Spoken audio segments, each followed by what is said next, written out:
Good morning.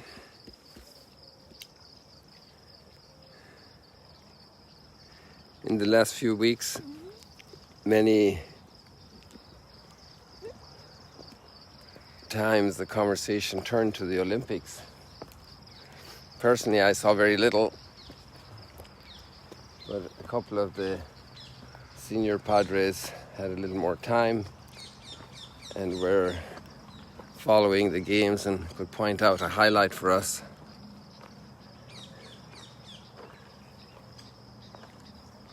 It's amazing how the Olympics work, how they work.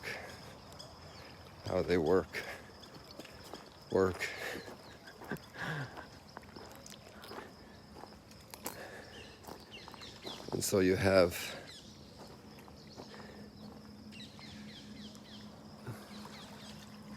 medalists who have spent hours and hours and hours training.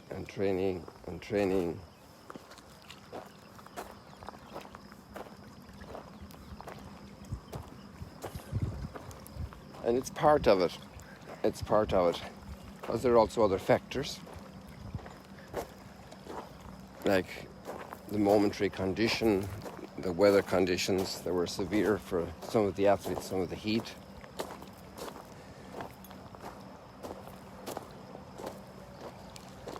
But the work was necessary. I couldn't go to the Olympics, to compete. My body is not in shape. And how much time these athletes invested in that effort. Paul's letters talk about that. And today there are very strong words in the same vein, different imagery, but about the seed. Hey, we can see this guy here. It's slow.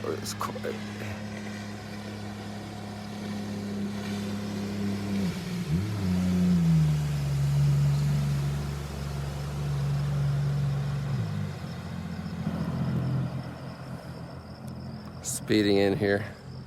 That's the closest up we have been, I think, to an arrival of a jet ski. He's a lone one this morning. It's very quiet here.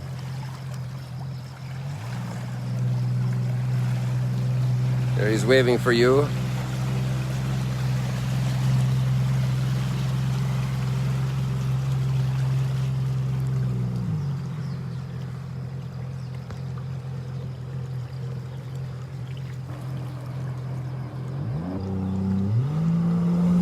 Wow, he almost got you wet.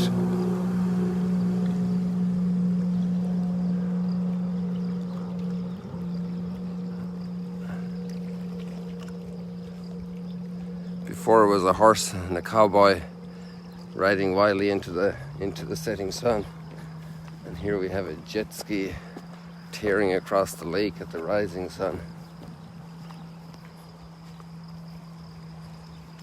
So today we have different images.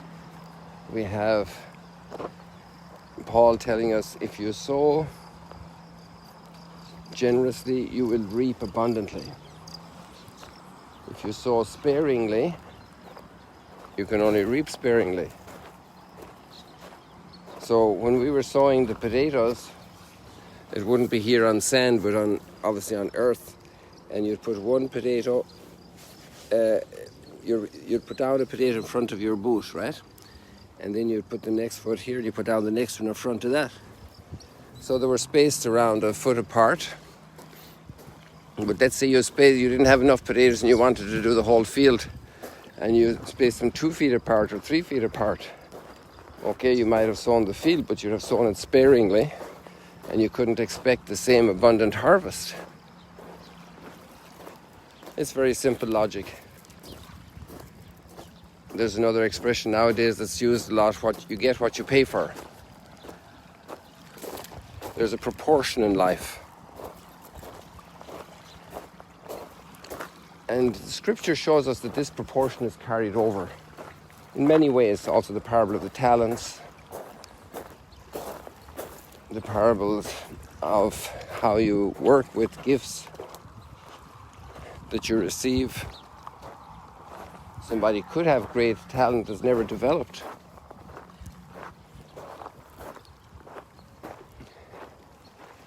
But no matter what happens with those, let's say, technical richnesses of brain power, and this technical is not the right word to use, but if you bear with me a second, no matter what the talents of musical talents, mathematical talent, no matter what it is, physical talent, coordination talent, reflexes talent,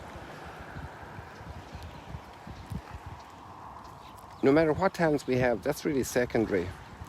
What's important is the development of our human commitment, because the great saints have been also illiterate. They have been from very deprived situations, but their abundance of love, the generosity of their hearts, the commitment they have shown, the understanding they have of God is really independent of those kind of talents.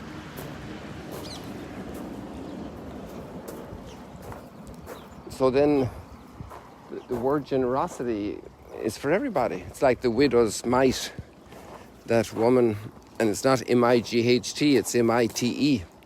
It's the word for a little coin, and her mite was mighty. In the two ways we could use that. Her mite was mighty, and because she was generous. The generosity makes the difference with the talents in the spiritual life. And it has to be real generosity. It's like total gift.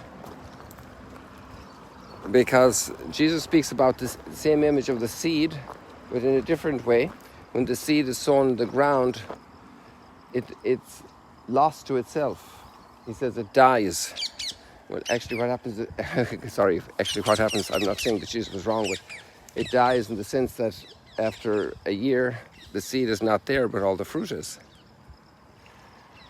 Going back to the potato image on the farm, I used to love the harvest time to find the seed potatoes we had sown.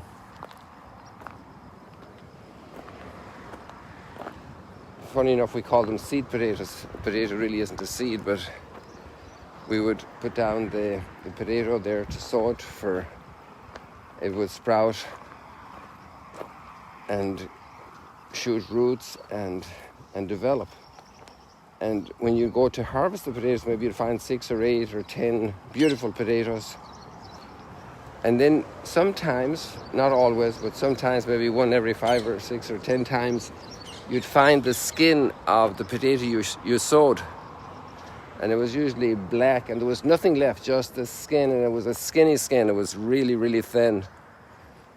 And then you saw that relationship of the one you sowed and the abundant fruitfulness, the bounty of the harvest. These images are powerful for us. They speak volumes.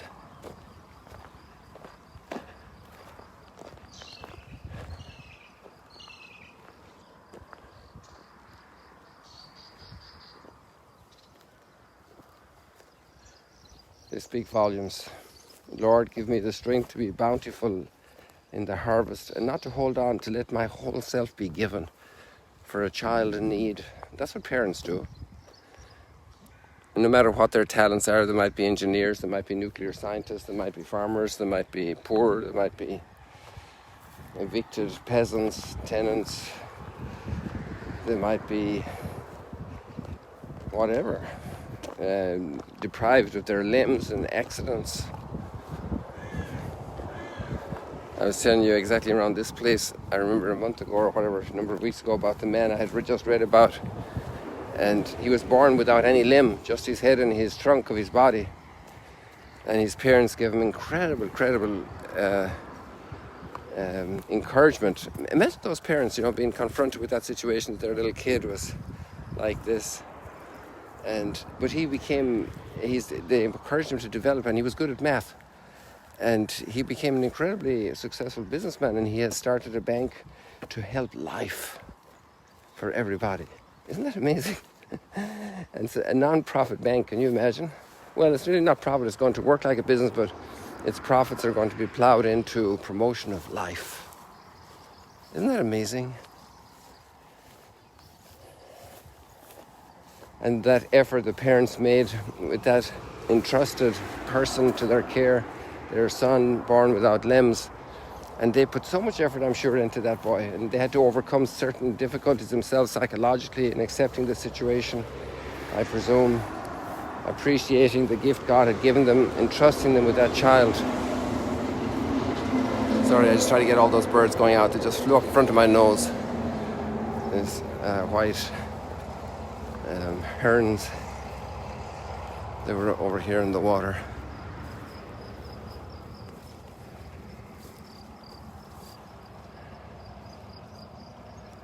And we have all of that because of St. Lawrence today. It's a little switch of the readings from the normal pattern. Maybe you know people who are called Lawrence or Larry. I knew a bunch of them. At least you heard of Lawrence of Arabia. That name made such an impact on the consciousness of the Christians because when he was being martyred in Rome, there were two major things I think that impacted the Christian memory about Lawrence. First of all was his love for the poor. And he was in charge of looking after the poor for the church in general, like organizing all the help for poor people. And then the second thing was, it was a very early time of the church in Rome. And then the second feature was how he died. And at that time, they burned the Christians on a grill. So after some time being burnt on the grill, he said to the executioner, "I'm done on this side, turn me over."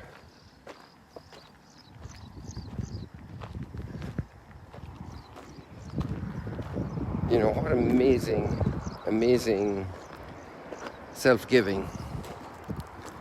It's like heroic to maximum degree.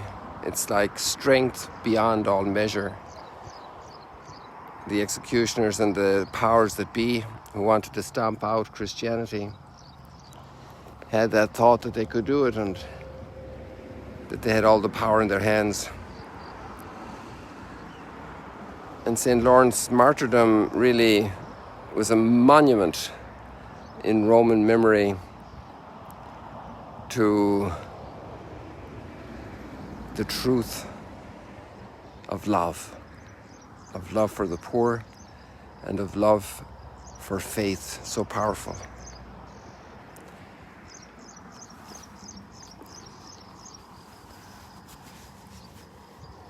People have a blessed day.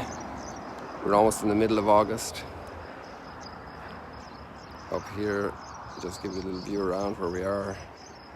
We didn't get that far in distance today, but maybe there's a nice thought there for people. A nice moment of grace. Because it's not just the thoughts, not just the words. The Lord does things in our hearts as we enjoy His creation and ponder His words. See you later.